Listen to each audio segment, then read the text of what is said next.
Señoras y señores, muy buenas tardes para todos. Sean bienvenidos al Salón Gobelinos de la Casa de Nariño, al acto de posesión del doctor Jaime Duzán Calderón, por parte del señor presidente de la República de Colombia, doctor Gustavo Petro Urrego. Para dar inicio al presente acto, los invitamos a entonar juntos las notas del himno nacional de la República de Colombia.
Asiento, gracias.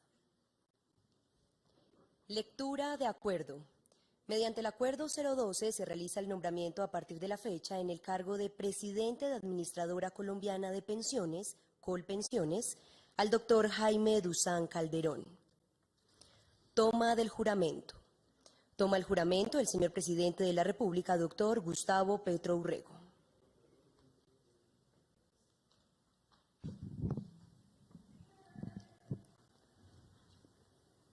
Señor Jaime Duzán, juráis por Dios y por la patria cumplir fiel y lealmente las obligaciones que la Constitución y la ley confieren al cargo para el cual habéis sido nombrado. Si así lo hiciereis, que Dios y la patria lo premien, si no, él y ella os lo demanden. Tenía que decir ahora, si así lo hiciereis, que Dios y la patria os lo premien, si no, él y ella os lo demanden.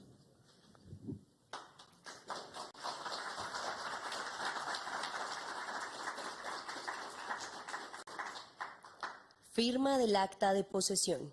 Firma el doctor Jaime Duzán Calderón en el cargo como presidente de Administradora Colombiana de Pensiones posesionado.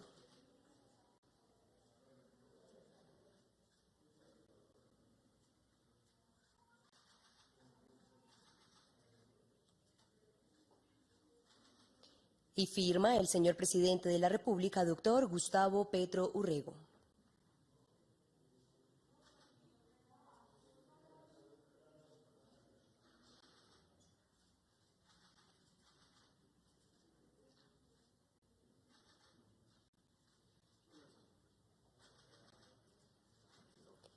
Señoras y señores, a continuación se dirige a ustedes el señor presidente de la República, doctor Gustavo Petro.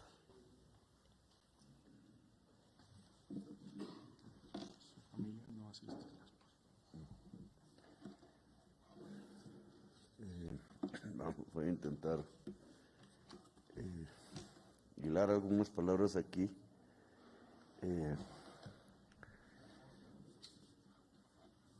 Al presidente de la Administradora Colombiana de Pensiones, Colpensiones, Jaime Duzán Calderón, sus hijos Rocío, ¿dónde está Rocío? Por ahí. Rocío, Liliana, Nicolás y su distinguida familia. La ministra de Trabajo, Gloria Inés Ramírez. Al secretario jurídico de la Presidencia de la República, Vladimir Fernández. Congresistas de la República, Sandra Yané Jaimes, Edna Támara Argote, Eric Adrián Velasco, integrantes todos, bueno, del Pacto Histórico. Presidente de la Junta Directiva de Colpensiones, José Orlando Rodríguez. Invitados especiales, medios de comunicación y a todas las personas que aquí me acompañan en este acto de posesión. Que obviamente, primero tiene la importancia de que es, en cierta forma, un homenaje a la vida de una persona que ha luchado desde el frente sindical, desde los movimientos sociales, desde el intento de organización permanente de la izquierda colombiana, desde hace décadas, y hoy sigue en ese mismo objetivo. Jaime Duzán, cuando la bancada de la Alianza Democrática M19 caía, producto de sus propias peleas individuales y de una especie como de momento en la historia en donde el proyecto democrático que se había introducido con tanto éxito en la Constitución del 91 no parecía dar la respuesta a un mundo que se volvía indudablemente neoliberal desde el punto de vista ideológico. Año 93, años siguientes, en el 94 ADM-19 prácticamente desapareció del escenario electoral y ascendió Jaime, y varios, me acuerdo yo. Era como una especie de cambio, de guardia, de testimonio.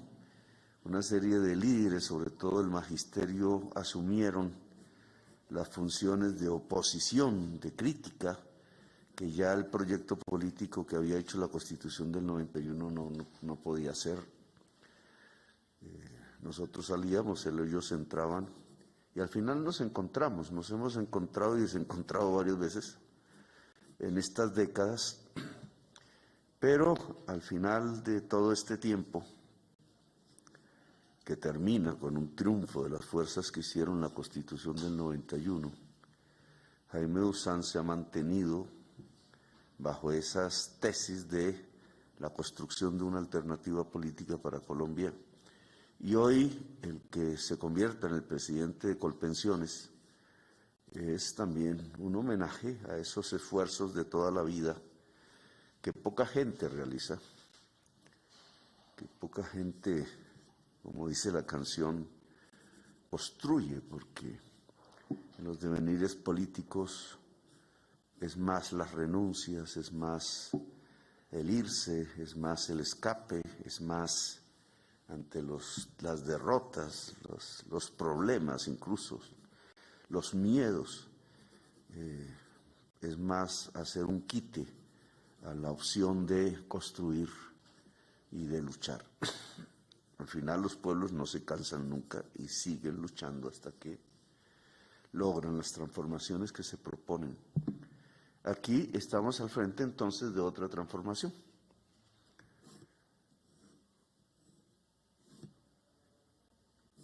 Las pensiones. Es un tema que ya hay que abordar en la discusión pública. Pasada la reforma tributaria que copaba el espacio del debate parlamentario y del país, hoy hay una serie de transformaciones que en nuestra opinión son fundamentales para lograr justicia social en Colombia, que tienen que ver con las leyes y que por tanto debe iniciar ya una discusión pública nacional con sus detractores, con la gente que apoya, con los espacios de la sociedad, que son de millones y millones de personas, de buena parte de la sociedad colombiana. Estos temas van a tener un efecto. Hoy, ¿qué podríamos decir del sistema de pensiones de Colombia? Aprobado en la Ley 100 de 1993, yo era joven parlamentario y voté en contra. Voté no.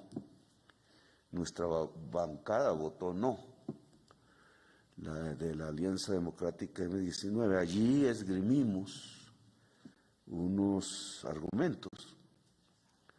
Han pasado ya más de 30 años, más o menos exactamente, 3 décadas. Las leyes siguen vigentes. La Ley 100 está ahí vigente, pero estos 30 años permiten, como no lo podíamos hacer en el año 93, sino simplemente predecir, hoy, mirando ya desde aquí hacia el pasado, podemos hacer una evaluación relativamente objetiva de qué ha pasado en el frente de la justicia social ante 2 derechos, la salud y las pensiones, que decidió la Ley 100 modificar. ¿Qué ha pasado? No voy a hablar de la salud, no es el momento en esta reunión, sí ya es el momento político. Pero aquí nos podemos concentrar en las pensiones. Tiene derecho a la pensión la persona que, trabajando y cumpliendo los requisitos de ley, alcanza la edad para ello.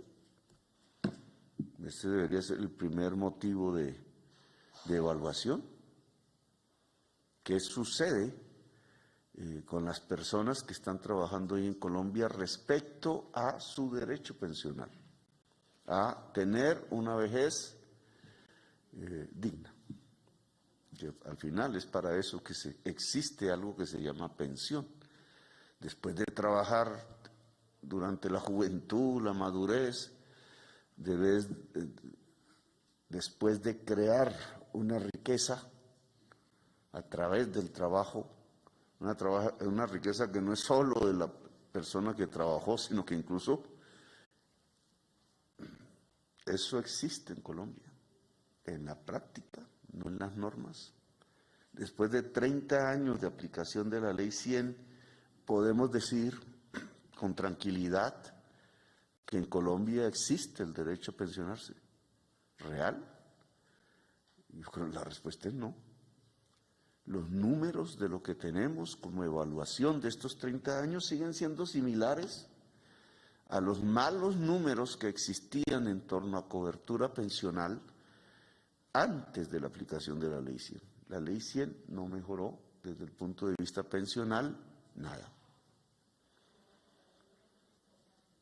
Si alguien tiene datos diferentes, que nos lo diga.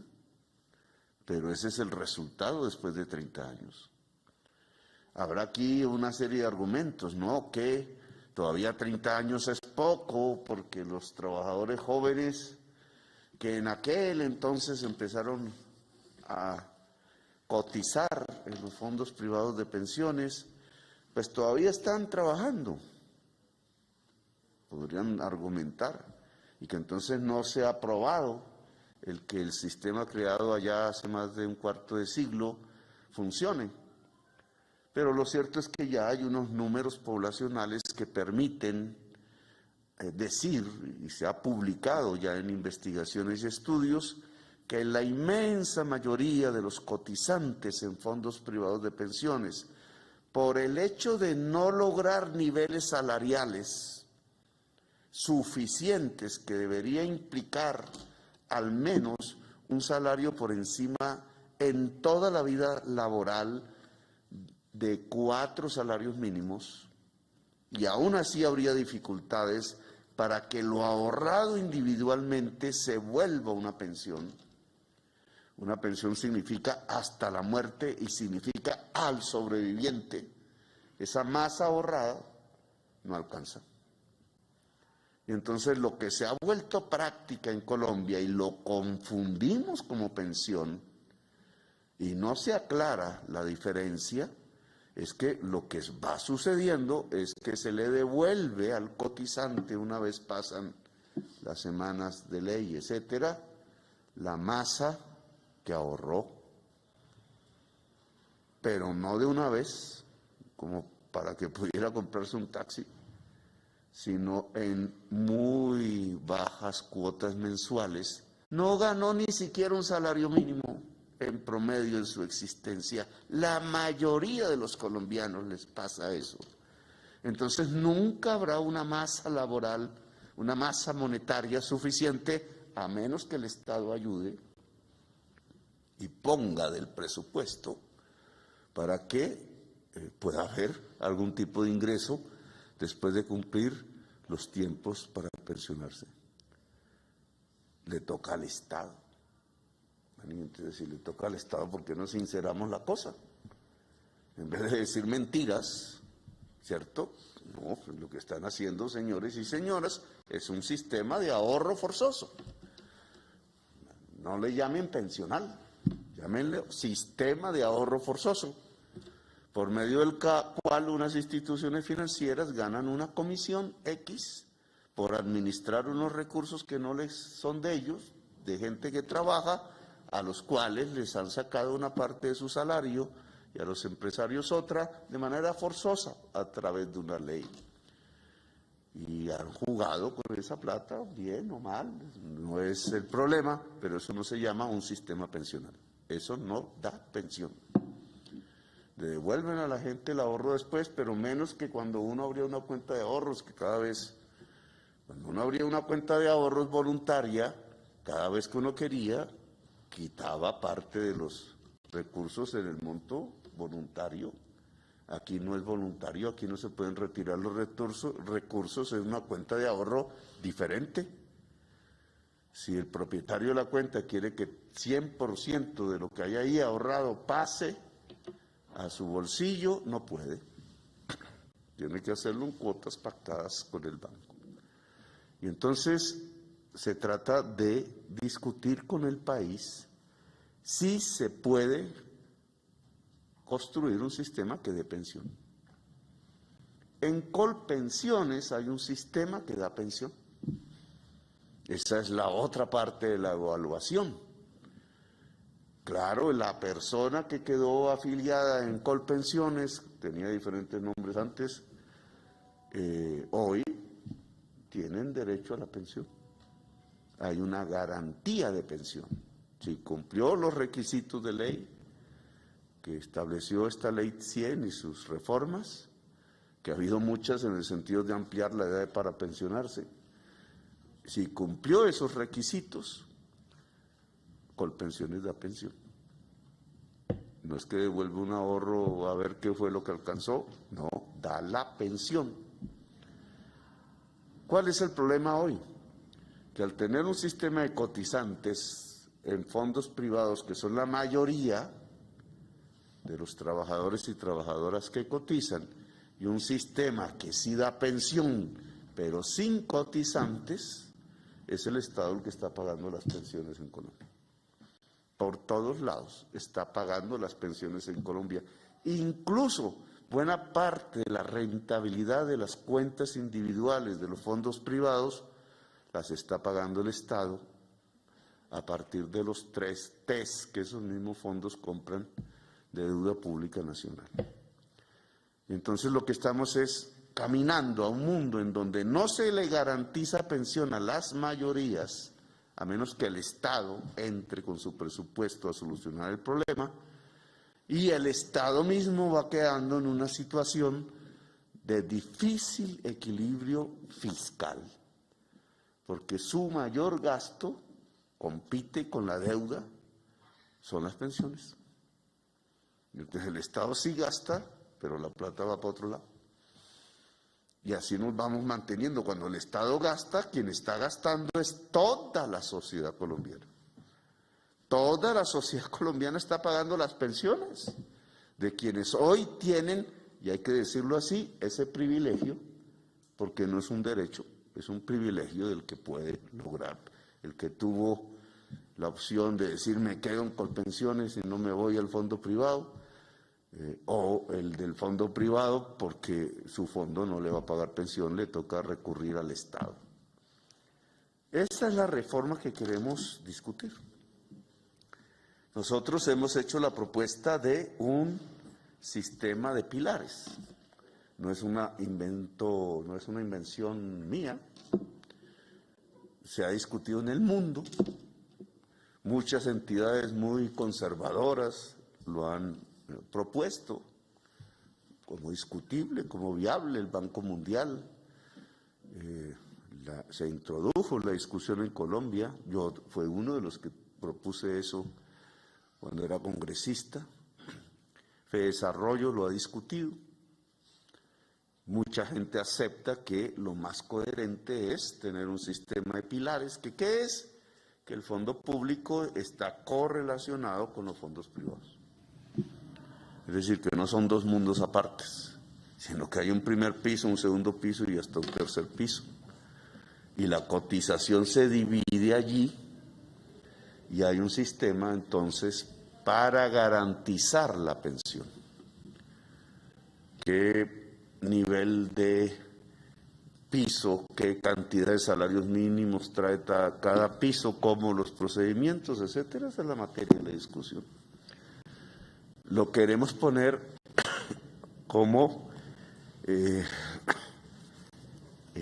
una discusión al conjunto de la sociedad con la ministra del Trabajo, y ahora usted entra a ese proceso que va a ser interesante. En 1993 fue muy interesante, la verdad se ha dicho. El ponente del proyecto era Álvaro Uribe Vélez y la autoría era el gobierno de César Gaviria. Era el inicio del pensamiento liberal, neoliberal, haciendo política pública a partir de ahí, dominando todo el escenario nacional como lo dominaba en el mundo. El mundo está hoy en una crisis inmensa. Ese modelo neoliberal ya no funciona. Si alguien quiere hacer una evaluación de lo que está pasando ya en estos momentos en la humanidad, encontrará que es que ya las políticas del Estado que se están implementando en muchos países de la Tierra, muy poderosos, incluidos los Estados Unidos, ya no se le puede llamar neoliberal. El cambio climático no se puede resolver con el mercado. Hay que hacer grandes inversiones públicas, mundiales. Hay que planificar la transición energética. El sistema financiero entró en unas burbujas y unas crisis desde el 2008, que ha hecho incluso que muchos estados hayan nacionalizado bancos. Hoy tenemos una crisis de alimentos que demuestra que no era cierto que el hambre en el mundo se podía superar completamente a partir de una libertad de mercancías agrarias de las que fuimos víctimas en Colombia, porque dejamos de producir maíz, dejamos de producir el arroz suficiente. Y hoy tenemos unas consecuencias que se miden en hambre. Hoy el hambre crece en el mundo. No era cierto que simplemente y sin estados se pudiera acabar. Y el hambre crece en Colombia. Y nos toca actuar como Estado para poder superar esos problemas. Pues hoy decimos, igual que no fue real la promesa de un mundo sin hambre a partir de los grandes tratados de libre comercio, de la Organización Mundial del Comercio, etcétera. Hoy tenemos que decir que esa promesa que se hizo por parte de ponente y autor de la Ley 100, de un sistema pensional que garantizara universalidad, es decir, que cualquier persona que ingresara allí, cumplidos los requisitos, tendría pensión. Eso no se cumplió. Se incumplió esa promesa. Y ahora se trata de construir un sistema pensional que lo haga. Siempre dependerán de los niveles de productividad de una economía y de la construcción de riqueza de una sociedad, es decir, de su nivel de trabajo. Siempre dependerá de eso, pero que se abre entonces la discusión con la ministra del Trabajo, Lora Inés Ramírez, que ya ha iniciado espacios de discusión de este tema, donde entren quienes están de acuerdo con nosotros y los que no. Y ahora con Jaime Duzán Calderón,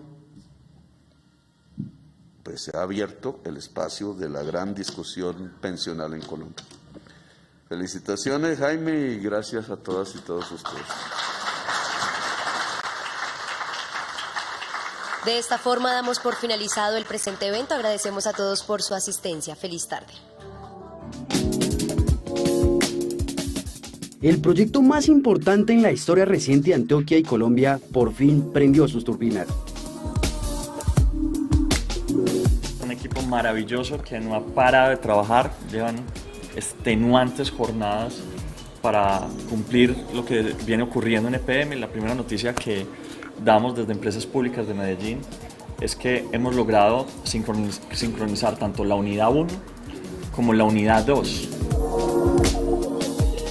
Y termina siendo cerca de las 3:46 de la mañana cuando ocurre la sincronización.